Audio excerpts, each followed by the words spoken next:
Let's make some custom labels for our craft room supplies.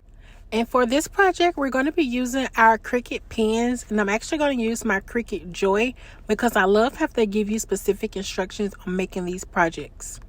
For these storage containers, I decided that we're going to use the Cricut Smart Label writable vinyl. I grabbed these containers from the container store, and honestly, they're the perfect size for all of my Cricut pens because they fit in there perfectly and they still have room to move around. I've also had this Smart Label so long, and I'm super excited that I finally get a chance to use it. To make these labels, you're going to need a pen to go into the Cricut Joy as well, and I have these Cricut Joy specific pens for this project. Once your design is ready in Design Space, you're going to have to take the blade out of the Cricut Joy first and then insert your pen because it's going to write first and then cut.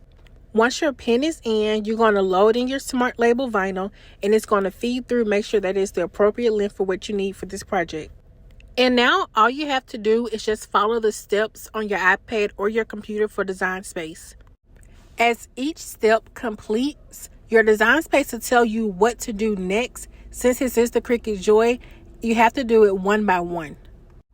So first, your machine is going to write out all the letters in whatever color pen that you decided to use.